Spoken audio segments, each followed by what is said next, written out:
Trekker 2 ga metan qo'ysam qanaqa bo'ladi deydigan akalar uchun mana misol hozir ko'rsatib beramiz. Bu avtomobilga o'zi propan gazbon uskunalar o'rnatilgan bo'lgan.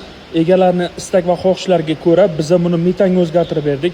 O'rnatilgan uskunalar qisqacha o'zini boshqaruv bloki qoldi, injektor W031 bo'ldi, ADAX reduktorimiz qo'yib berdik, zapravshnilari ko'rishingiz mumkin datchiklari bilan joylashtirib berilgan. Podkapot qismida shu o'zgarishlar bo'ldi.